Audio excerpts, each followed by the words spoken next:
Hey guys, this is Anthony Morganti. I am MrPhotographer.com. If you ever do any research on retouching skin in Photoshop, you're going to run across dozens of demonstrations on something called frequency separation.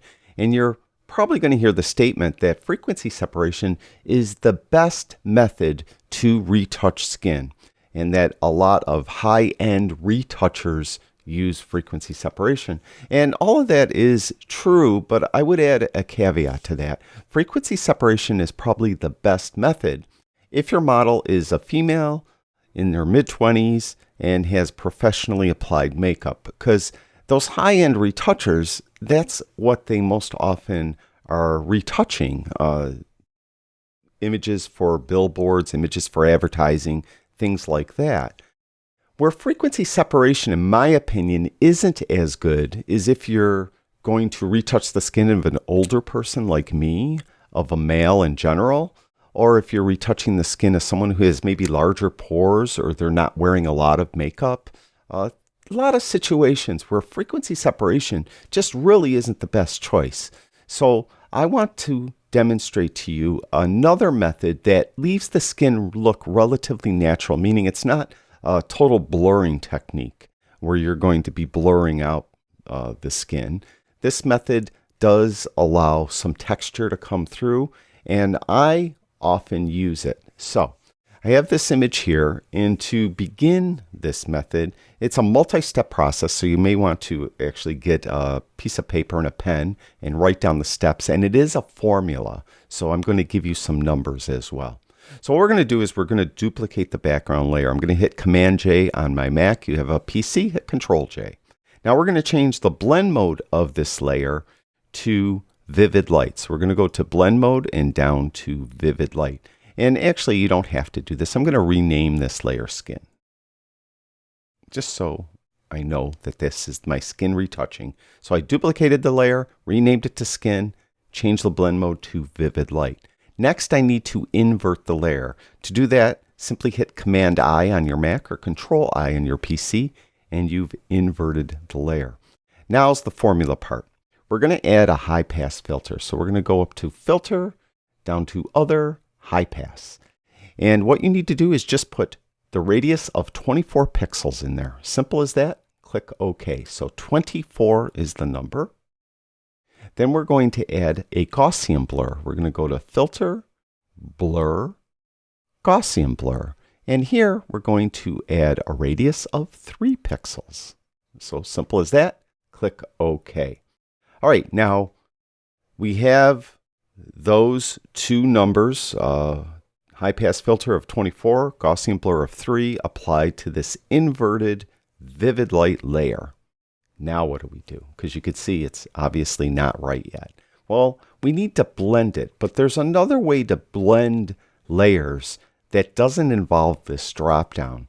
To do that, just double click right on the layer that I called skin. When you do that, the layer style dialog box will pop up. And down here, you'll see blend if, and there's a little drop down. So we just leave that as gray. So blend if gray, but you can see these two kind of sliders. At the top it says this layer. This is the one we're going to deal with. And you'll notice that there are sliders at either end. And if you just move, let's say this one this way, you could see that it's going to eventually start blending in, but it doesn't really blend properly. And the same thing for the one on the far left. If you move that to the right, you can see how it starts blending, but it's really not blending properly. What you need to do is to split these sliders, and it's super easy to split the sliders. Just hold the Alt or Option key, and Alt if you have a PC, Option if you have a Mac. Click on the slider and you split it. Now that split slider, move this to the left, and you'll see that it will better blend that kind of blurry layer we had on top with the actual background layer on the bottom. Now we're going to do the same thing to the other slider on the far left. I'm going to hold my Option key on my Mac in. You hold the Alt key on your PC in, and we split that one. And then you could let go of that Option or Alt key, and then we'll move that. And you could see that it's blending. And you could just move them to, every image will be different how much you move these sliders. For this image, I think I got to move them a considerable amount. So Now I've blended this skin layer with the layer below it. So I'm going to click OK. But it's really not right yet. First of all, it's affecting everywhere, and we really only want it to affect her skin. We don't want it to affect her hair, her eyes, her clothing, her lips, or anything like that.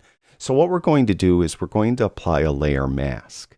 And the layer mask will give us the ability to actually, in a way, blend it a little better. And let me demonstrate. Now, what I'm going to do is I'm going to apply a black mask. By default, if I just click on the layer mask icon down here, it'll be a white mask. But if you hold that, again, Alt or Option key in and click on the mask, it'll be black. Now you can see it totally removed the effect. The effect isn't there. I'm going to get a brush. All right. Now the reason why I want to draw your attention to something here, I'm going to zoom in.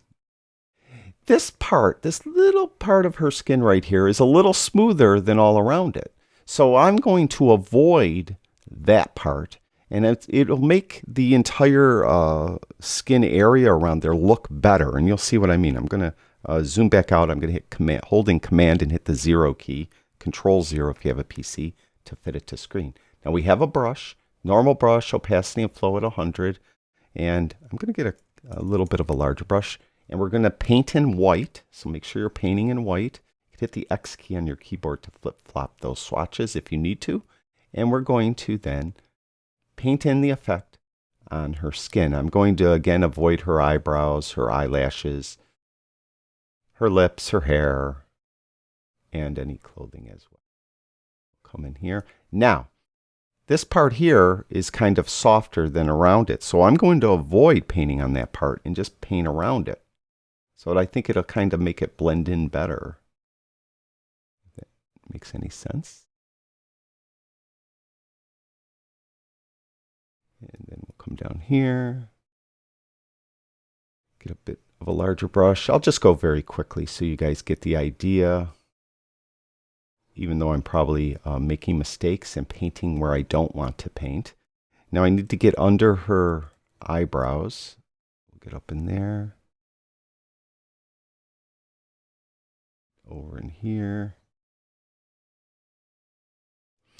Now I want to really see my mask. So I'm going to hold again that Alt or Option key in and click on the mask icon itself. And you can see exactly where I painted. And you can see I kind of avoided that area, but I didn't do that good of a job. So I'm going to just hold the Alt or Option key in again and click on the mask. Then I'm going to just paint in black. I'm going to hit the X key. So I'm basically erasing it from over in here. There, that's blended. Do you see how that blended a little better, I think?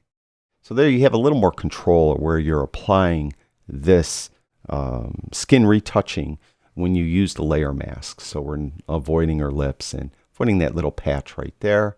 So there's before and there's after. There's before and there's after. So you could see that in many instances, I think this method of retouching skin or smoothing skin works better than frequency separation. Now, as a bonus tip, this is done.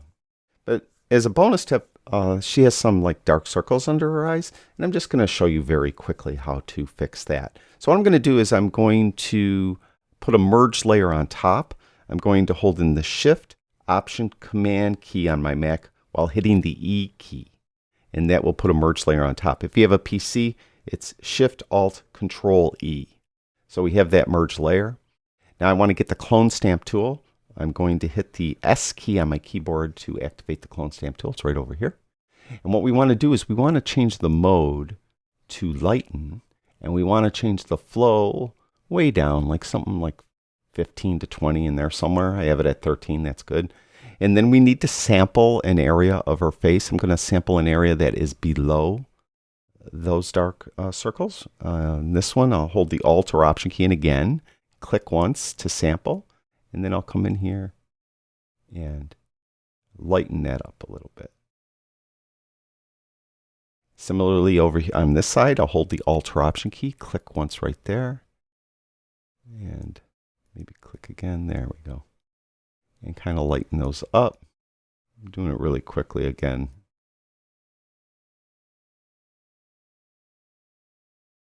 All right, there's before, there's after. Now that's probably a little too much, so we could take opacity down and just bring opacity down a little bit.